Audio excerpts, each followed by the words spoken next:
All right, I'm going to take my fan hat off and let's think journalism right now because is this a shock story? Am I surprised a little bit to a certain degree, considering Aaron Ramsdale signed a new 4-year contract in May? And also, it feels like, from the fans' perspective anyway, he's a favoured goalkeeper, earned the trust of Arteta, didn't have such a bad season last season. Art, is there any truth to this story? Are Arsenal seriously thinking of bringing in competition for Aaron Ramsdale? I think the interest is clear because it's not the first time that this has come about, especially with David Raya. If we think back 3 years ago when Emi Martinez was close to leaving the club and eventually did, Raya was the player who Arsenal were really looking at the time. Obviously, it didn't come to pass, and then a year later they signed Aaron Ramsdale. But I think when you look at this situation now, it just shows where Arsenal are trying to go, really. We've seen that with their, I guess, transfer workings over the last few years, have a few decent options in multiple positions. And now it just gets to the tricky part because can you really have that in goal? I'm not sure. They've done it before with Ramsdale. That's how he came to the club. And as he mentioned, he came to kind of really push Bernd Leno, and he did. But I think also the key difference is he was a different goalkeeper to Bernd Leno. Him and David Raya are a bit more similar in their style, so it'd be really interesting to see if that interest does materialise. Because obviously you've got competition across the field, but they're quite a unique breed, really, if you think about it. The goalkeeper union or goalkeepers union is quite different to the strikers and defenders union. Is it healthy to have two top ballers battling it to be goalkeepers? If you look at Bernd Leno, obviously, and Ramsdale, clearly two very different keepers. But you look at the tale of Martinez at Arsenal, it was inevitable that he was going to leave because he wanted top football. And he's gone to Aston Villa. He's won a World Cup since leaving Arsenal. It's quite a tricky one with the goalkeepers, isn't it? I don't think...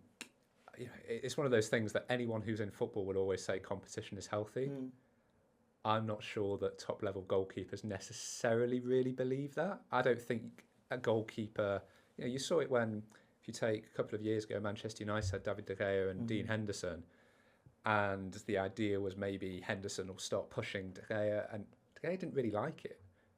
He liked it in the sense of it maybe made his level a bit higher. But in this case, it would be a lot of money for Arsenal to be spending to make Aaron Ramsdale slightly better. It feels far more to me as though he's coming to challenge that place and probably take the place. Even when you look back at Leno and Ramsdale, we talk about competition for places. Really, looking back, it was he's going to replace you and you're probably going to leave. And I think Ramsdale will probably be very nervous about that. I think you want someone coming in that's strong behind you, that challenges you in training.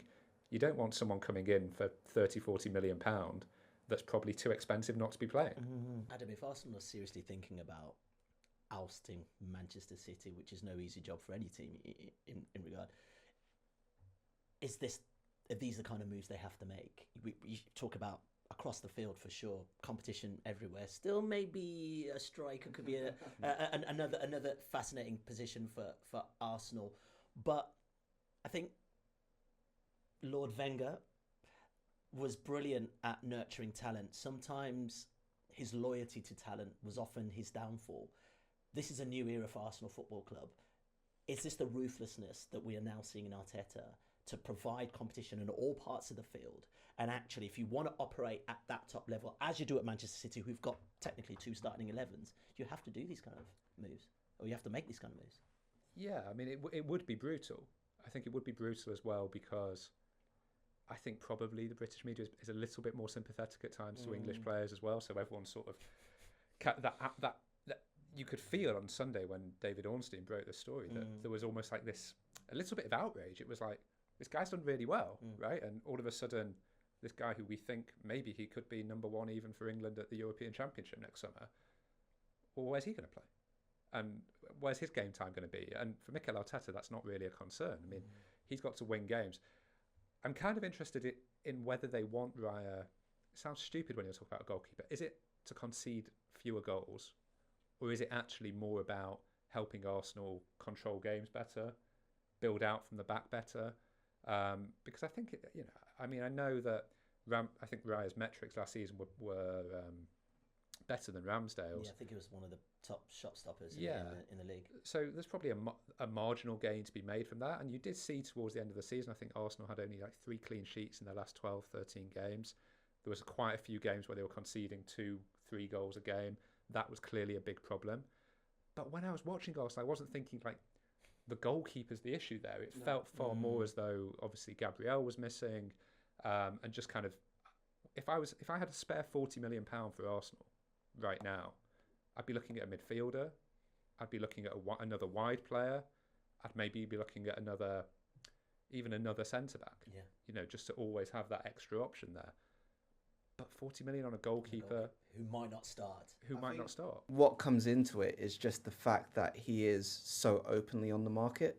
Obviously, Tottenham were interested earlier in the window, and then Bayern Munich as well with Arsenal. And he's got less than a year left on his contract.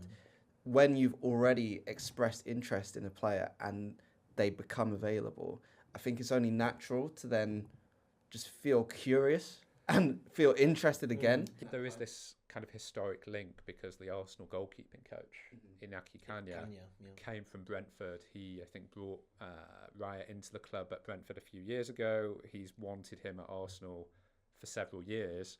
And it is amazing. I don't think people necessarily realise how much of a say goalkeeping coaches get when it comes to club signing goalkeepers.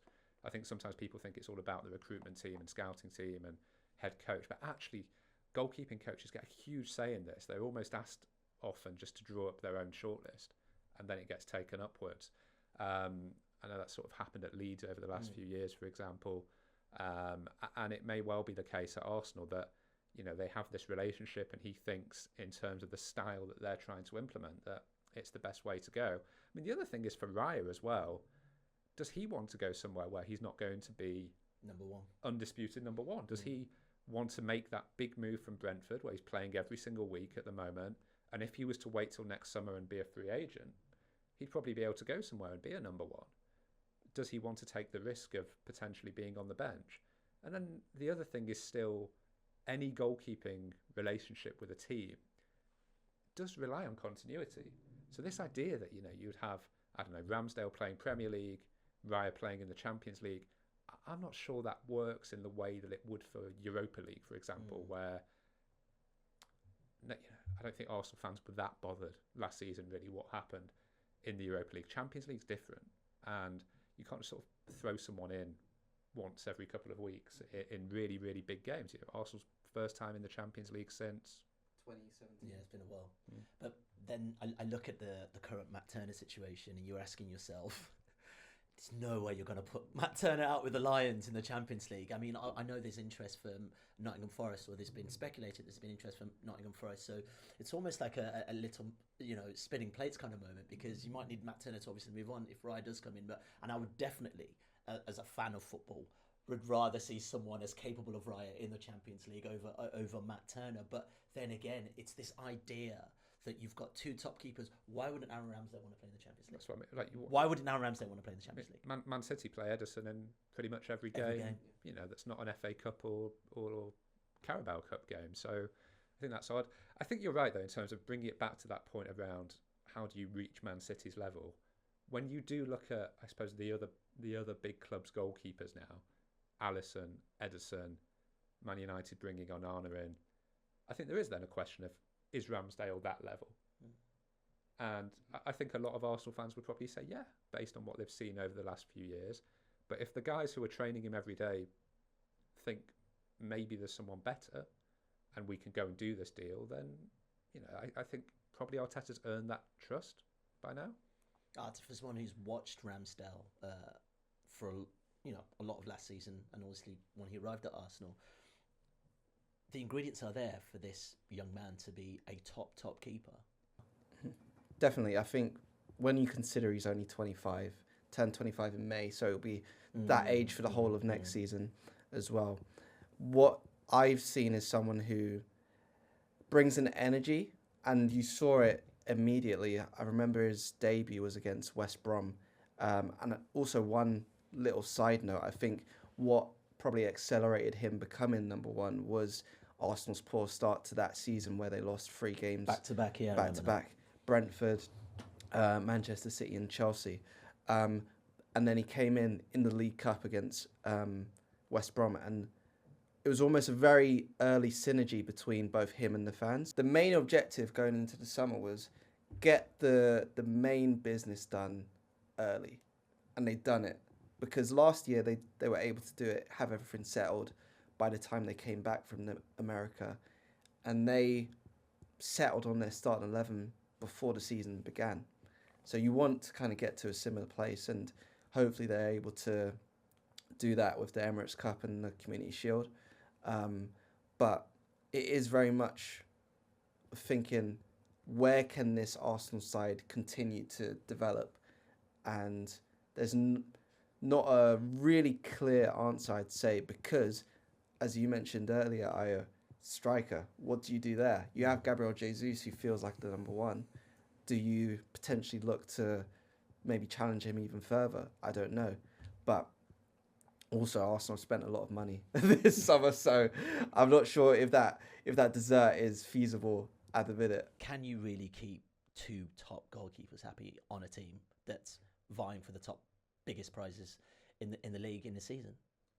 It's an interesting one, because especially at Arsenal, when you look at it as a club rather than just men's, women's academy, they have actually started to do that on the women's side. So they brought in Sabrina D'Angelo in January to compete with Manuela Zinsberger, who's been there for 3-4 seasons now. And there were times last year where, again, their head coach Jonas Edeval was very open that basically he felt D'Angelo would be more suited to certain games. So in a game that almost got them Champions League qualification when they beat Man City in April, he started D'Angelo because she's able to kind of find better areas with her distribution, whereas I guess Zinsberg's a bit more trusted with her shot stopping. So it'll be interesting to see if that is a way of thinking that is discussed, say at London Colney, where the coaching staffs are quite near each other, because there have been other, I guess, aspects of play that have crossed over between the two teams. So I think that's where you can probably get another interesting layer of development if it does come to pass.